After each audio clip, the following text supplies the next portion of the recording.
بالله من الشيطان الرجيم بسم الله الرحمن الرحيم يا أيها المدثر قم فأنذر وربك فكبر وثيابك فطهر والرجز فاهجر ولا تمنن تستكثر ولربك فاصبر۔ قرآن کریم میں 114 صورتیں ہیں، اس میں سے ایک صورت ہے سورہ مدثر۔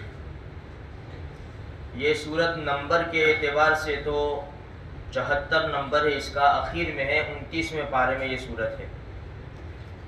دیکھیں ایک بات یاد رکھے کہ جو قرآن کریم جیسا ترتیب سے ہے نا، جو یہ اوراق میں ہے، کاغذ میں ہے، اسی ترتیب سے نازل نہیں ہوا۔ جبرائیل علیہ السلام جب وہ کوئی صورت، کوئی آیت کچھ لے کر آتے تھے تو اللہ کے رسول صلی اللہ علیہ وسلم سے فرماتے کہ یہ آیت فلاں صورت میں رکھو، یہ آیت فلاں صورت میں رکھو، یہ آیت فلاں صورت میں رکھو۔ اس ترتیب سے قرآن کریم ہے۔ اب یہ جو صورت ہے سورہ مدثر، یہ شروع میں نازل ہوئی تھی۔ سب سے پہلی صورت جو نازل ہوئی وہ اقرا بسم ہے۔ ہمارے آقا صلی اللہ علیہ وسلم غار حرا میں تھے اور وہاں جبرائیل علیہ السلام تشریف لائے۔ پھر اس کے بعد وحی کا سلسلہ بند ہو گیا، جس کو فترت کا زمانہ کہتے ہیں۔ اسی زمانے میں مکہ کی کسی جگہ میں ہمارے آقا صلی اللہ علیہ وسلم تشریف لے جا رہے تھے کہ اوپر سے کچھ آواز آئی۔ ہمارے آقا صلی اللہ علیہ وسلم نے ادھر دیکھا، ادھر دیکھا، کچھ نظر نہیں آیا تو اوپر دیکھا تو وہی فرشتہ جو غار حرا میں آیا ہوا تھا، آسمان اور زمین کے بیچ میں بالکل معلق لٹکی ہوئی کرسی، بہت بڑی کرسی اور اتنا بڑا فرشتہ، یہ نظر پڑا۔ تو طبعی گھبراہٹ ہوئی ہمارے نبی صلی اللہ علیہ وسلم کو، اور سیدھے گھر تشریف لے گئے اور امی خدیجہ رضی اللہ تعالی عنہ سے فرمایا زملونی زملونی، مجھے چادر میں ڈھانپو، مجھے چادر میں ڈھانپو۔ اللہ کے رسول صلی اللہ علیہ وسلم کو چادر میں لپیٹ کر سلا دیا گیا۔ اللہ کا پیار دیکھو ہمارے نبی کے ساتھ۔ اللہ تبارک و تعالیٰ نے پھر وحی بھیجی، یا ایھا المدثر، اے لحاف میں کمبل میں لپٹنے والے نبی اٹھو، تم اٹھو۔ کتنا پیارے الفاظ استعمال کیے اللہ تبارک و تعالیٰ نے اپنے نبی کی شان میں۔ یہ جو مدثر، یہ جو کپڑا ہے نا، اس کو اس لیے مدثر کہتے ہیں کہ عام طور پر آدمی جو کپڑے پہنتا ہے اس سے زائد اپنے آپ کو ٹھنڈی سے بچانے کے لیے جو کپڑے پہنے جاتے ہیں، جیسے کمبل وغیرہ، سویٹر وغیرہ، اس کو کہتے ہیں۔ تو ہمارے نبی نے ویسے کپڑے پہنے ہوئے تھے، لیکن ٹھنڈی کی وجہ سے یہ بلانکٹ اور یہ کمبل اوڑھ لیا تھا، ان کو اڑا دیا گیا تھا۔ تو اللہ تبارک و تعالیٰ نے فرمایا یا ایھا المدثر، اے لحاف میں کمبل میں لپٹنے والے، تم اٹھو، فانذر، ڈراؤ، لوگوں کو ڈراؤ۔ دیکھو ہمارے آقا صلی اللہ علیہ وسلم نذیر بھی ہے، بشیر بھی ہے۔ بشیر کا معنی خوشخبری دینے والے، اور نذیر کا معنی ڈرانے والے۔ یعنی کون سے ڈرانے والے؟ ڈرانا بھی دو قسم کا ہوتا ہے، ایک تو ڈرایا دھمکایا جاتا ہے، اور ایک ڈرانا باپ اپنے بیٹے کو ڈراتا ہے، سانپ بچھو سے، آگ سے، نقصان دینے والی چیزوں سے ڈراتا ہے باپ۔ یہ شفقت کا، ہمدردی کا ڈرانا ہوتا ہے۔ ایک بیٹے نے کوئی قصور کیا، وہ باپ ڈرائے اس کو، وہ ڈرانا الگ ہوتا ہے۔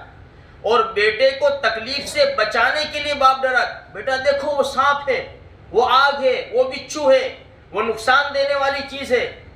تو ہمارے نبی جو ڈرانے والے ہیں نا، وہ ہمدردی سے ڈرانے والے ہیں کہ دیکھو نافرمانی کی تو اللہ کی آگ ہے، قبر کا عذاب ہے، حشر کا میدان ہے، پل صراط ہے، نیچے جہنم ہے، نامہ اعمال بائیں ہاتھ میں ملنا ہے، اللہ کا غصہ ہونا ہے، دھتکار دیا جانا ہے۔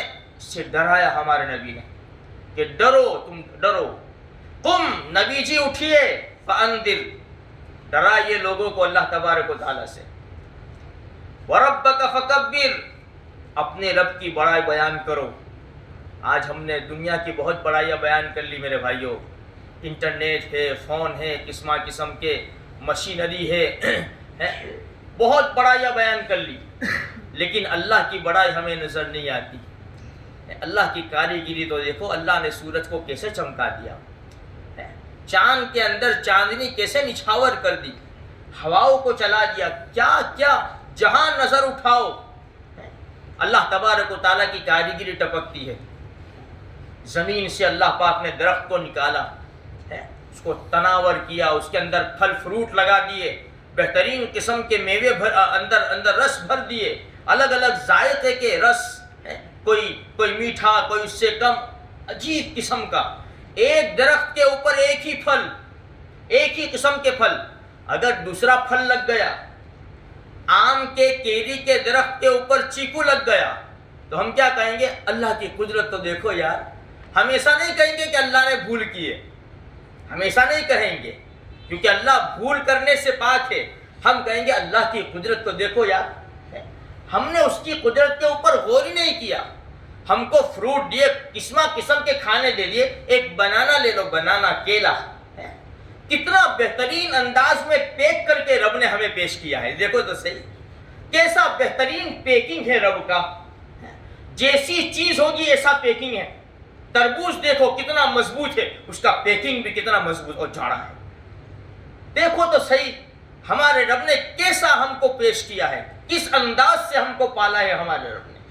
رب، بڑائی تو رب کی ہونی چاہیے، وَرَبَّكَ فَكَبِّرْ، اپنے رب کی بڑائی بیان کرو، اللہ اکبر، اللہ سب سے بڑے ہیں، سب سے بڑے، ہر ایک چیز چھوڑ، اصل میں یہ کمپیئر نہیں ہو سکتا، یہ برابری اللہ کی جو بڑائی ہے نا، اس کے ساتھ کسی کی کوئی یعنی ملاوٹ ہو ہی نہیں سکتی، کوئی کمپیریزن ہی نہیں ہے۔ یہ تو سمجھانے کے لیے کہا جاتا ہے آسمان بڑا، جبریل بڑے، یہ بڑا، وہ بڑا، تو پھر اللہ کتنا بڑا ہوگا؟ اللہ تو اتنے بڑے کہ کوئی مثال ہی نہیں دی جا سکتی، لا مثل لہ، اللہ کی کوئی مثال ہی نہیں ہے۔ وَرَبَّكَ فَكَبِّرْ وَثِيَابَكَ فَطَهِّرْ، اپنے کپڑے پاک رکھیے، صرف نماز کی حالت میں نہیں، ہر حال میں مسلمان کو پاکی کے ساتھ رہنے کا حکم ہے۔ پاکی آدھا ایمان ہے، ناپاکی سے فرشتے نہیں آتے، جو انسان ناپاک رہتا ہے فرشتے اس کے پاس نہیں آتے، پاک فرشتے، اسی لیے مسجدوں میں فرشتوں کے رہنے کی جگہ ہے، اسی لیے مسواک کر کے آیا کرو، منہ کی بدبو سے فرشتے دور بھاگ جاتے ہیں، اسی لیے جو بیڑی پینے والے حضرات ہیں کچھ کیسے میں رکھ لے ہوئے کوئی چیز کہ بیڑی پی کے فوراً آتے ہو، جیسے رمضان میں ہوتا ہے، گھر میں روزہ افطار کرتے ہیں پھر وہیں سے سلگا دیتے ہیں، دم مارتے مارتے مارتے مارتے مسجد کے دروازے پر آتے ہیں، دیکھتے آدھی بچی ہے تو پھر مسجد دروازہ رکعت جاوے اس کا واندھا نہیں ہے، لیکن یہ جو آدھی بچی ہے نا یہ پوری ہونی چاہیے، اس کا نقصان نہیں ہونا چاہیے، دین کا نقصان ہوگا وہ چلے گا۔ یہ مسلمانوں کے حالات ہیں، اب جلدی جلدی آتے ہیں کلی کریے، نہیں، یہ منہ کی بدبو زائل کرو، مسواک کرو، مسواک کرو، مسواک سے منہ کی بدبو زائل ہوتی ہے، ورنہ فرشتوں کو تکلیف ہوتی ہے، اسی لیے کچا لہسن اور پیاز کھا کر مسجد میں آنے سے منع فرمایا کہ کچا لہسن اور کچا پیاز کھا کر بغیر منہ صاف کیے مسجد میں نہ آؤ، اس لیے کہ مسجد میں فرشتے رہتے ہیں اور ان کو بدبو سے تکلیف ہوتی ہے، اس لیے ہمارے آقا صلی اللہ علیہ وسلم کچا لہسن اور پیاز نہیں کھاتے تھے، اس لیے کہ کب فرشتے آ جاوے، ہمارے نبی کے پاس تو آیا کرتے تھے، تو کب فرشتوں کا آنا ہو جاوے اور ان کو تکلیف ہو جاوے، اس لیے ہمارے نبی نہیں کھاتے تھے، لیکن امت کو منع نہیں فرمایا، اتنا فرمایا کہ جو یہ اس درخت سے کھاوے، یعنی کچا لہسن اور پیاز کھاوے، وہ ہمارے مصلی کے قریب بھی نہ آوے، منہ صاف کیے بغیر، مطلب تو وَثِيَابَكَ فَطَهِّرْ، اپنے کپڑوں کو پاک رکھو، وَالرُّجْزَ فَاهْجُرْ، گندگی سے دور رہو، گندگی سے، چاہے بتوں کی گندگی ہو یا عام گندگی ہو، گندگی سے دور رہو، گندگی سے دور رہنا یہ صحت کو بحال رکھتا ہے۔ ایک حکیم کا قول میں نے کسی کتاب میں پڑھا اگر دنیا میں بیماری نہ ہوتی نا، اگر دنیا میں گندگی نہ ہوتی، انسان 1000 سال جیتا، وہ بیمار نہ ہوتا۔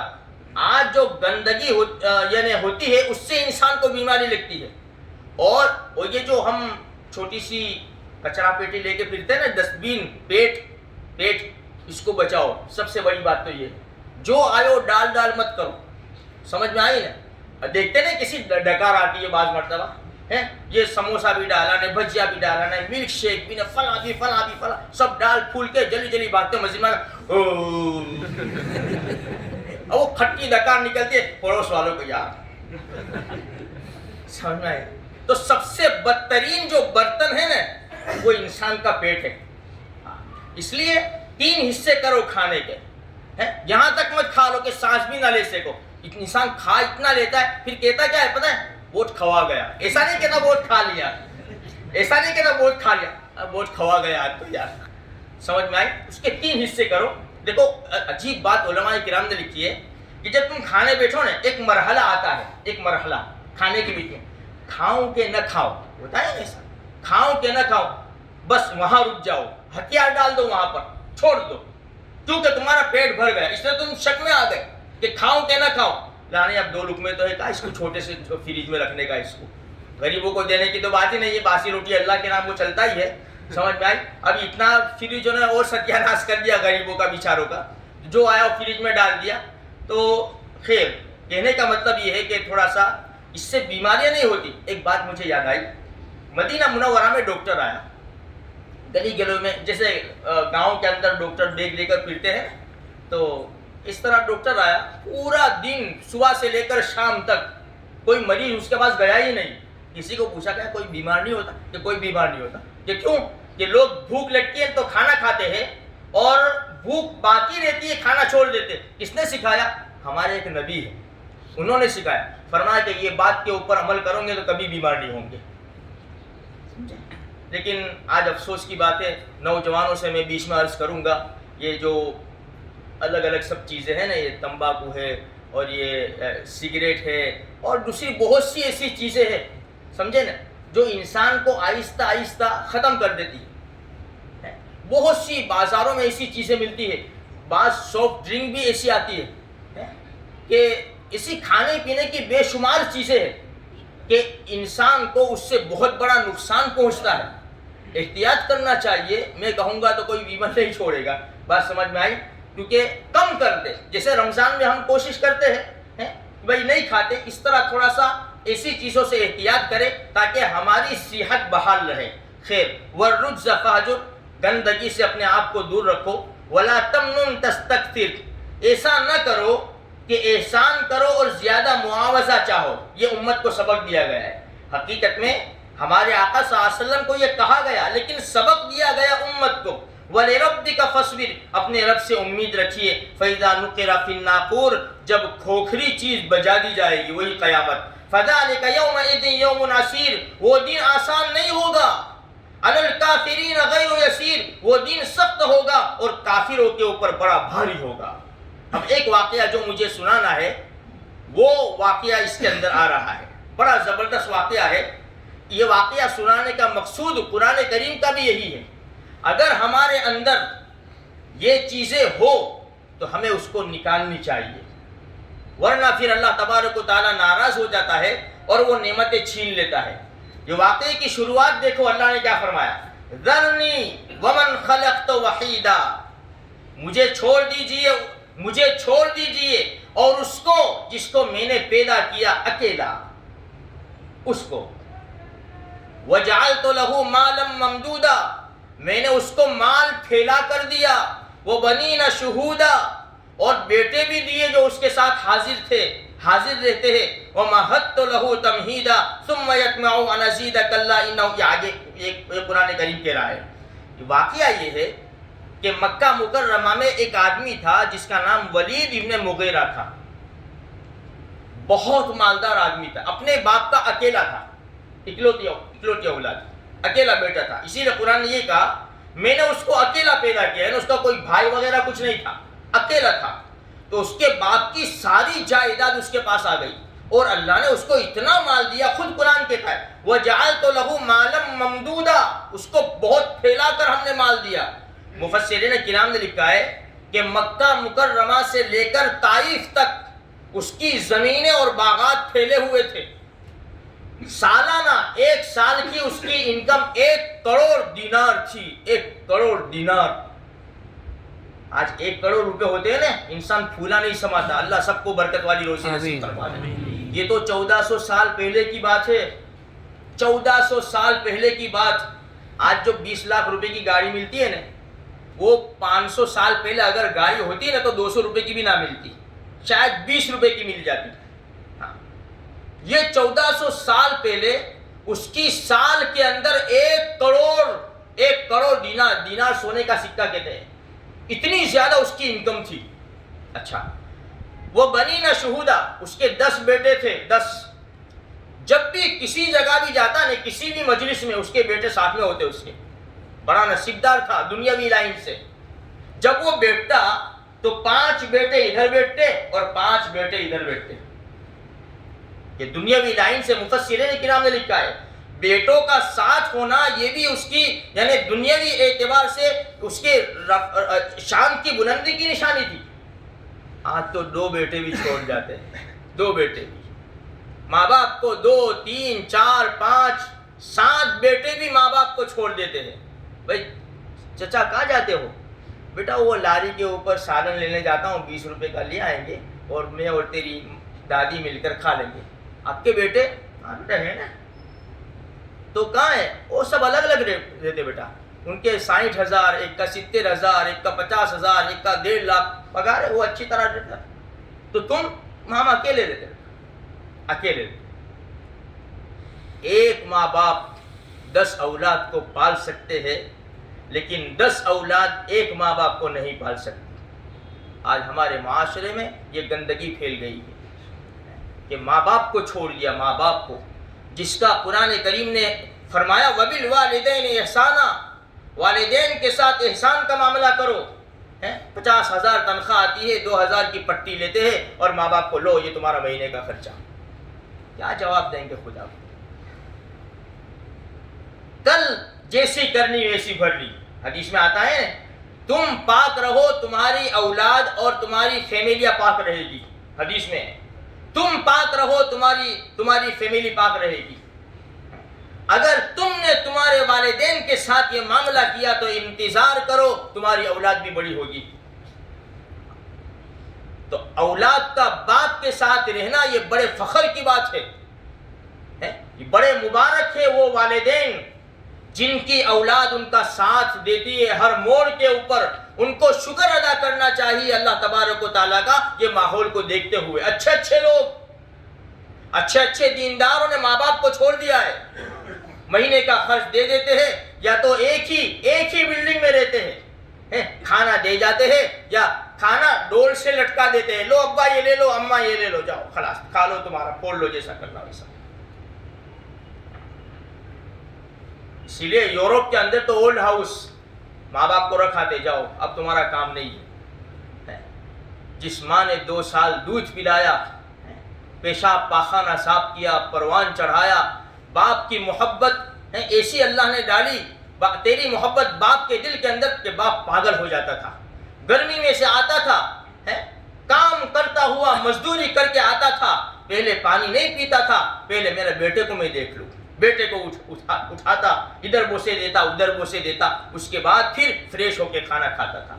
آج وہی بیٹا, باپ محتاج ہو چکا ہے اس بیٹے کا, لیکن آج بیٹے نے ساتھ چھوڑ دیا ہے. اللہ ہم سب کی حفاظت فرما دے. وَبَنِينَ شُهُودًا, قرآن کہتا ہے کہ اس کے بیٹے ساتھ رہتے تھے. وَمَهَدتُّ لَهُ تَمْهِيدًا, ہم نے بڑی تیاری کر لی ہے اس کی. قرآن کہتا ہے ثُمَّ يَطْمَعُ أَنْ أَزِيدَ, دیکھو تو صحیح, پھر کہتا ہے مجھے اور زیادہ چاہیے. کلا, نہیں بس اب نہیں دیں گے ہم. اللہ کہ ہم نہیں دیں گے. اب کیوں نہیں دیں گے؟ إِنَّهُ كَانَ لِآيَاتِنَا عَنِيدًا, ہماری نشانیوں کا انکار کر بیٹھا. اتنی سب نعمتیں ہم نے دی ہے اس کو, ہمیں مان لینا چاہیے تھا. ہمارے نبی کے ہاتھ کے اوپر ہاتھ دے کر ان کی رسالت کا اقرار کرنا چاہیے تھا. بلکہ یہ تو انکار کر بیٹھا. سأرهقه صعودا. اب قرآن غصے ہوا, اللہ کی ذات غصے ہوئی, ہماری نشانیوں کا انکار کیا. سأرهقه صعودا. اونچی چڑھائی چڑھائیں گے, اونچی چڑھائی چڑھائیں گے. جہنم کا پہاڑ جو جہنم کا آگ کا ہی پہاڑ ہے, جس کی مدت 70 سال ہے, 70 سال اس کو چڑھائیں گے. پھر 70 سال کے بعد وہ چوٹی پہ جائے گا, پھر وہاں سے اس کو لڑکا کر گرائیں گے, پھر چڑھائیں گے. سأرهقه صعودا. کیوں؟ انه فکر وقدر. یہاں بھی ایک چھوٹا سا واقعہ ہے, چھوٹا سا. اس نے جب اللہ کے رسول کا کلام سنا سورہ غافر کا, یہ ولید ابن مغیرہ نے, ہمارے نبی تلاوت کر رہے تھے, حامیم تنزیل الکتاب من اللہ العزیز العلیم غافر الذنب وقابل التوب شدید العقاب ذی الطول. جو گناہوں کا بخشنے والا ہے, توبہ کا قبول کرنے والا ہے, سخت عذاب والا ہے, ذی الطول بڑے فضل والا ہے, الیہ المصیر اسی کی طرف لوٹ کر جانا ہے. تو فوراً بول اٹھا. بڑا میٹھا کلام ہے, بڑا اچھا کلام ہے, یہ شاعر کا کلام نہیں ہے, اس کی شان بلند ہوگی, سب جھک جائیں گے. یہ بولا تو مشرکین مکہ میں ہوہا ہو گیا کہ اتنا بڑا آدمی جھک گیا, محمد کے کلام کے اوپر ہو گئے. عرب کا بہت بڑا طبقہ جھکنے لگا, اسلام لانے لگا. لیکن وہ نالائق ابو جہل, جس کا نام عمرو ابن ہشام تھا, ابو جہل یعنی جاہلوں کا باپ, اسے پتا چلا. اس نے کہا کہ ٹھہرو میں ابھی آتا ہوں میں. یہ چھوٹا سا منہ بنا کر نالائق ولید ابن مغیرہ کے پاس آیا, غمگین منہ بنا کر. ولید نے کہا کیا ہوا, کیوں ایسا منہ ہے؟ کہ کیا کروں, یہ عرب کے نوجوان تیرے لیے مال جمع کر رہے کہ تو بوڑھا ہو چکا ہے, اور اب انہیں پتا چلا کہ تو محمد اور ابو بکر کے پاس جاتا ہے اور ان کی تعریف کرتا ہے کہ تجھے چند لقمے دے دے. ابو جہل نے جھوٹ بولا اتنے بڑے آدمی کے سامنے, کہ جن کی مال کی آوک اتنی زیادہ تھی, اس کے سامنے جھوٹ بولا کہ تو قریش کے چند لقمے کھانے کے لیے وہاں جاتا ہے, ان کے چند لقمے کھانے کے لیے ان کی تعریف کرتا ہے. غصے سے آپے کا باہر ہو گیا. کیا بات کرتا ہے, میں محمد اور ابو بکر کے ٹکڑوں کے اوپر پلتا ہوں, کیا تجھے معلوم نہیں ہے کہ میری سال کی انکم کیا ہے, میرے پاس کیا کیا ہے, تو خوب جانتا ہے. پھر کہنے لگا تم لوگ جو کہتے ہو نا کہ محمد جھوٹا ہے, کیا تم نے کبھی اسے جھوٹ بولتے دیکھا ہے؟ ابو جہل نے کہا لا واللہ, نہیں اللہ کی قسم ہم نے کبھی جھوٹ بولتے نہیں دیکھا. تم کہتے ہو کہ شاعر ہے, کیا تم نے اس کو کبھی شعر بولتے دیکھا ہے؟ ابو جہل کہتا ہے لا واللہ, نہیں میں نے نہیں دیکھا, کبھی بھی نہیں دیکھا, اللہ کی قسم کبھی بھی نہیں سنا. تم کہہ رہے ہو کہ دیوانہ ہے, پاگل ہے, نعوذ باللہ, کیا تم نے پاگل جیسا کام کرتے ہو اسے کبھی دیکھا ہے؟ تو کہا کہ نہیں دیکھا. ولید ابن مغیرہ نے کہا میں شاعروں سے بھی ملا ہوں, میں کاہنوں سے بھی ملا ہوں, میں نے پاگل لوگ بھی دیکھے ہیں, لیکن یہ محمد صلی اللہ علیہ وسلم نہ شاعر ہے, نہ جھوٹا ہے, نہ پاگل ہے, نہ دیوانہ ہے. تو ابو جہل نے کہا پھر کیا ہے, آپ ہی بتاؤ. اس کو بڑے بابا بنایا ولید کو. اب لوگوں کو تو کیا جواب دیں گے, اب آپ بتاؤ. تو پھر قرآن کہتا ہے, جب ابو جہل نے کہا نا اس کو بڑے بابا بنایا, کہ اب آپ بتاؤ کہ ہم لوگوں میں کیا بات چلائے, ورنہ پھر ہماری چوٹرا آپ کا کیا, ہمیں تو اس کی بات ماننی پڑے گی پھر محمد کی صلی اللہ علیہ وسلم. اب تم بتاؤ کیا ہے. تو قرآن کہتا ہے انہو فکر, وہ سوچنے لگا, وقدر, اور اس نے اندازہ لگایا, فقتل کیف قدر, ہلاک ہو جاوے, قتل کیا جاوے, مردود ہو جاوے, کیسا اندازہ لگایا. ثم قتل کیف قدر, پھر مارا جائے کیسا اندازہ لگایا اس نے. ثم نظر, پھر ابو جہل کی طرف دیکھا اس نے. ثم عبس وبصر, پھر تیوڑی چڑھائی, منہ بسورا. پھر کہنے لگا, پھر تیوڑی چڑھائی, یعنی منہ بسورا, بھوے چڑھائی. ثم ادبر واستکبر, پھر پیچھے ہٹا, پلٹا, پھر تکبر کیا. فقال ان ھذا الا سحر یؤثر, اتنا کہو کہ یہ جادو ہے, جادو کہو تو تمہاری بات چل جائے گی, اس لیے کہ جادوگر جب جادو کرتا ہے تو بھائی بہنوں میں جدائی کر دیتا ہے، ماں باپ میں جدائی کر دیتا ہے۔ محمد کی جو بھی بات سنتا ہے صلی اللہ علیہ وسلم، جب وہ ایمان قبول کرتا ہے تو اپنے باپ سے جدا ہو جاتا ہے، بھائی سے جدا ہو جاتا ہے، اپنے خاندان اور فیملی سے جدا ہو جاتا ہے۔ جس طرح جادو ایک دوسرے کو جدا کر دیتا ہے، یہ محمد کا کلام بھی ایک دوسرے کو جدا کر دیتا ہے۔ تو آواز لگاؤ کہ یہ جادوگر ہے، نعوذ باللہ۔ ہمارے نبی کو جادوگر کہا گیا۔ جانتے تھے کہ یہ سچے ہیں، ان کا کلام سچا ہے، یہ سچے نبی ہے، لیکن مسئلہ آیا چودھرات کا، کرسی کا، عہدوں کا، کہ ہمارے پاس سے سارے عہدے چلے جائیں گے۔ آج پورا مکہ ہماری بات مانتا ہے، اگر ہم نے اس کے ہاتھ کے اوپر ہاتھ دے دیا تو ہمیں محمد کی بات ماننی پڑے گی صلی اللہ علیہ وسلم۔ اس کی وجہ سے وہ ایمان نہیں لائے۔ قرآن نے کہا آنے تو دو، آنے دو۔ آج ظالم یہ نہ سمجھے کہ ہمیں معلوم نہیں ہے۔ 14واں پارہ، 13واں یا 14واں پارہ، وَلَا تَحْسَبَنَّ اللَّهَ غَافِلًا عَمَّا يَعْمَلُ الظَّالِمُونَ، 13واں پارہ، کہ ظالم لوگ ایسا نہ سمجھے کہ اللہ غافل ہے۔ انما یؤخرهم لیوم تشخص فیہ الابصار، ہم نے ایک دن رکھا ہے جس میں تمہاری آنکھیں چندھیا جائے گی۔ اوہو، فمن یعمل مثقال ذرۃ خیرا یرہ ومن یعمل مثقال ذرۃ شرا یرہ، ذرہ برابر برائی وہ بھی سامنے ہے، ذرہ برابر بھلائی وہ بھی سامنے ہے۔ یہ اللہ کا قرآن ہمیں ڈرا رہا ہے، ہمیں سمجھا رہا ہے، ہمیں شعور دلا رہا ہے، ہمیں بیدار کر رہا ہے۔ اگر تمہیں اللہ پاک نے نعمتیں دی ہے تو اس کی قدردانی کرو، اللہ کو مانو، اللہ کے پیارے رسول صلی اللہ علیہ وسلم کو مانو، تو تمہیں دنیا میں بھی کامیابی ملے گی، آخرت میں بھی کامیابی ملے گی۔ بسم اللہ الرحمن الرحیم۔ سبحانک اللہم و بحمدک و تبارک اسمک و تعالی جدک و لا الہ غیرک۔ ہم سب کے گناہوں کو معاف فرما۔ اللہ ہم بڑے گنہگار ہیں، خطاکار ہیں، سیاکار ہیں، تیری رضا کے امیدوار ہیں۔ یا اللہ تو ہم سے راضی ہو جا۔ یا اللہ پوری زندگی تیرے احکام کے مطابق اور پیارے آقا صلی اللہ علیہ وسلم کے طریقوں کے مطابق گزارنے کی توفیق عطا فرما۔ یا اللہ تیری محبت، پیارے آقا کی محبت ہمارے دلوں میں ڈال دے، ہم کو پابند شرع بنا دے، ہم کو شریعت کے پابند بنا دے، جو بھی کام کرے شریعت کے مطابق کرے تو اس کے فیصلے فرما دے۔ حرمین شریفین کے دروازے کھول دے، ہم سب کو بار بار حج عمرہ کی دولت سے مالا مال فرما۔ پیارے نبی کے ہاتھوں جامع کوثر ہمیں نصیب فرما دینا، بغیر حساب کتاب کے جنت میں داخلہ نصیب فرمانا، ساری جائز مرادوں کو پوری فرما۔ رضی اللہ عنہ محمد اما ہوا۔